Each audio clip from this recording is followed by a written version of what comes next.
Bismillah, walhamdulillah, wa sallallahu wa sallim ala sayyidina Muhammad wa ala alihi wa sahbihi wa man walahu wa ba'd. Frères et sœurs, pourquoi beaucoup de nos jeunes enfants, lorsqu'ils font la hijra avec leurs parents, qu'en a un grand nombre, lorsqu'ils arrivent à l'adolescence ou à la majorité, ils retournent d'où ils sont venus, que ce soit en France, en Angleterre ou aux États-Unis. Alors moi je suis Mohamed Lamine, actuellement expatrié sur Tanger. J'essaie de vous motiver sur différents sujets religieux. N'hésitez pas, Inch'Allah, à vous abonner, hein, vous cliquez sur le pouce et vous aimez, vous partagez, etc. Ça je le dis jamais, mais bon, c'est important. Aujourd'hui on va parler de ce sujet qui je trouve on doit vraiment essayer de sensibiliser sur cela. Alors, depuis que j'ai fait la hijra, donc ça fait maintenant 10-11 ans, j'ai beaucoup vu cela. Des frères qui sont partis en Égypte, qui sont allés, je sais pas moi, aux Émirats Arabes Unis, etc., même dans certains bons pays. Et ici, notamment ici au Maroc, je l'ai vu. Tu as des enfants, lorsqu'ils arrivent à la majorité ou un peu avant, ils ont envie de retourner, que ce soit en France, ils sont venus de France, en Belgique, en Angleterre, aux États-Unis, etc., etc. Pourquoi?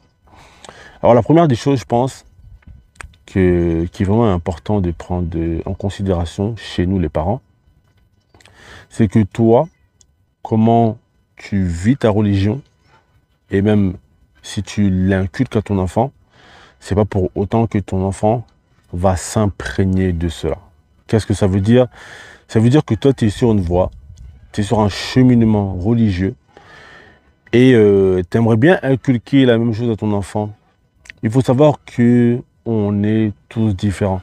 Donc ton enfant ne va pas forcément suivre la voie que toi, tu es en train de suivre. Et oui, Allah Azza wa Jalla, il nous dit dans son livre saint, La tahdi man ahbabta walakin Allah yahdi man yasha.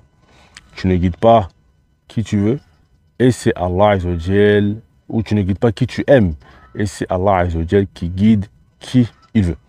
Alors le prophète sallallahu alayhi wa sallam, lui, malgré que c'était le prophète Khalilullah, le bien-aimé d'Allah tabaraka wa ta'ala, malgré ça, il y a certains proches à lui que le prophète sallallahu alayhi wa sallam n'a pas pu être une cause de guider pour eux. Alors nous, il faut que l'on ait cela en considération. Tu auras beau tout donner pour tes enfants, si Allah Azza wa Jalla décide qu'ils soient égarés, et bien tes enfants, malheureusement, ils seront égarés. Donc ça, c'est la première chose qu'il faut que l'on ait en considération dans notre tête lorsqu'ils ont fait la hijra, c'est que peut-être que tes enfants ne vont pas suivre la voie que toi, tu leur as tracée, car c'est Allah tabaraka wa ta'ala qui guide. Ça, c'est déjà une première chose importante qu'il faut savoir. Deuxième chose, après, il faut également faire de bonnes causes. Tu as des parents voilà, qui veulent être bienveillants envers leurs enfants, mais parfois qui en font un peu trop.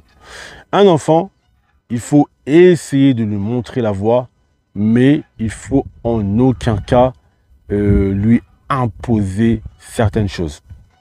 Donc il faut essayer de lui montrer la voie, mais il ne faut pas lui imposer certaines choses. Tu as des parents, ils ont une vision des choses et ils n'acceptent pas que leur enfant puisse avoir une vision des choses qui soit différente. Bien sûr, ça c'est dans les limites du raisonnable. On n'est pas en train de parler des choses qui sont voilà, clairement contraires à l'islam. Mais l'enfant, au bout d'un moment, il faut essayer de le considérer comme un adulte. Il faut essayer d'avoir voilà, une communication avec lui qui soit comme lorsque l'on communique avec voilà, un autre adulte qui est plus ou moins libre de sa pensée. Il faut qu'on essaye de l'orienter vers ce que l'on pense qui est meilleur, c'est-à-dire le livre d'Allah Azza wa Jalla, la sunna du prophète sallallahu alayhi wa sallam, tout en également en le laissant voilà, une part de responsabilité, parce qu'un enfant c'est comme ça, un enfant voilà, ça va faire des erreurs, parfois il faut lui montrer la voie, et c'est sûr qu'il va se casser la figure, et avec le temps, il va apprendre. Et le problème c'est que moi, ce que j'ai pu voir, c'est que tu as beaucoup de parents, tu as certains parents qui ont parfois énormément voulu imposer leur choix de vie à leurs enfants, leur vision des choses, etc. Et l'enfant, ben, au bout d'un moment, il n'accepte pas. Et quand il a l'âge de se rebeller, eh ben, il va se rebeller. Et donc, tu en as beaucoup qui, au final, ils finissent par retourner en France. Et puis, quand ils retournent en France, c'est la vie, la liberté. Donc, il faut, voilà, je sais pas moi, parfois, il faut laisser l'enfant aller se promener tout seul. Parce que parfois, tu as des parents, tellement ils ont peur que l'enfant tombe dans la fitna.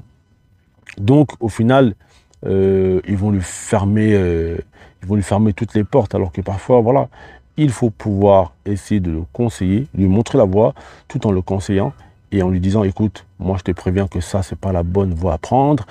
Si tu la prends, tu risques sûrement de te casser la figure et le laisser. Et puis s'il se casse la figure, c'est lui qui en payera les pots cassés. Parce qu'en vérité, toute la vie, on va pas être derrière nos enfants. Donc il faut avoir un peu, voilà, cette vision des choses, cette largesse par rapport aux enfants. Ça, c'est une chose.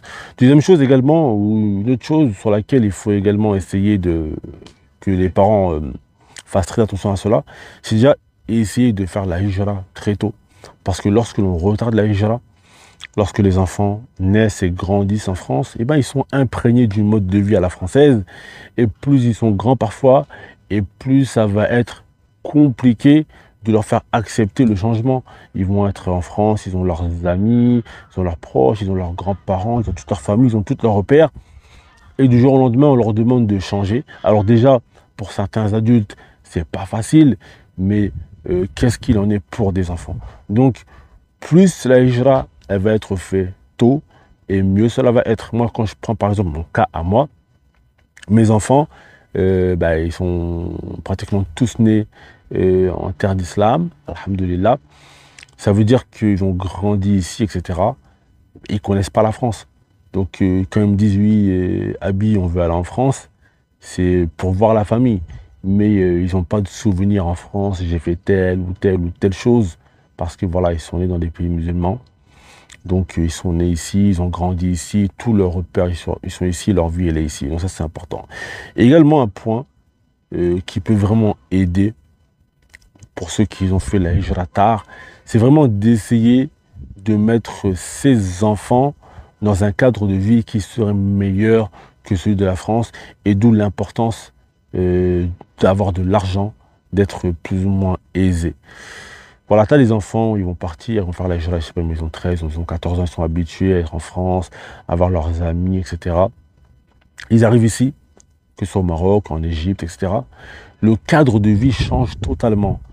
Ils allaient en France, ils faisaient des loisirs, et bien là, ils sont dans un cadre de vie où il n'y a plus de loisirs. Ils allaient en France, ils pouvaient aller s'amuser avec leurs amis, etc., etc. Et du jour au lendemain, parce que papa a décidé ou maman a décidé de se mettre dans la religion, eh ben, notre mode de vie il a totalement changé. On ne peut plus se faire plaisir, on ne peut plus aller au restaurant, etc., etc. Et non, quand je vous ai dit, vous avez une vision des choses et les enfants ont une autre vision des choses. Vous avez une approche par rapport au fait que vous investissez religieusement, vous essayez de l'inculquer à vos enfants, mais ce n'est pas pour autant que vos enfants ils vont avoir la même approche que vous, etc. Donc, parfois, tu as des enfants qui sont nés musulmans, mais tu dois un peu te comporter avec eux comme si c'était des non-musulmans parce qu'ils ont grandi dans un pays où ils n'ont pas vraiment connu l'islam. Parfois, tu en as, ils viennent et disent oui, en islam, c'est comme si, c'est comme ça. Ils ont des idées reçues par rapport à ce qu'ils ont vu, ce qu'ils ont entendu en France. De ce fait, il va falloir y aller petit à petit. Il faut pas les brusquer. Et voilà, il va falloir essayer de faire les choses de manière plus intelligente, etc. Voilà, s'ils avaient des loisirs en France, essayer de leur retrouver les mêmes loisirs. En fait, il faut essayer de faire que le cadre de vie qu'ils avaient en France, lorsqu'ils vont dans un pays musulman, il soit même meilleur. Il soit même meilleur parce que voilà, comme ça, vous n'allez pas entendre, oui, je vais rentrer en France, etc. Donc voilà. Donc moi, c'est quelques conseils que je voulais donner parce que je vois souvent des enfants qui, lorsqu'ils ont voilà, atteint un certain âge, ils sont frustrés. J'en ai vu quand j'étais au Yémen, des enfants qui étaient en France, ils étaient aux Émirats Arabes Unis, etc. Après, ils sont arrivés au Yémen, très frustrés, parce que malheureusement, ben, il y avait pas, la vie sociale n'était pas comme ils aimaient. Ils voulaient sortir, faire des choses que tout enfant veut faire, aller jouer au basket, etc. Et là, voilà, ils pouvaient plus le faire parce qu'ils sont dans un pays où il n'y a pas forcément de terrain de basket, il n'y a pas de loisirs, etc. également dans d'autres pays. Donc ça veut dire quoi? Ça veut dire que le choix du pays, il est important, le choix du cadre de vie que vous allez donner à vos enfants. C'est pour ça qu'il faut essayer d'être aisé financièrement et essayer donc de faire la hijra le plus tôt possible, car plus cela sera fait tôt, et mieux cela sera. Donc c'était quelques conseils que je voulais donner par rapport à tout ce que je vois. En attendant, mes frères et sœurs, je dis qu'Allah Azza wa Jal vous préserve. Toujours, Inch'Allah, je mets en lien notre association parce que voilà, on essaye de récolter de l'argent pour les gens qui sont défavorisés. N'hésitez pas à nous aider et à partager. C'était Mohamed Lamine en direct de Tanger. Wassalamu alaikum wa rahmatullahi wa barakatuh.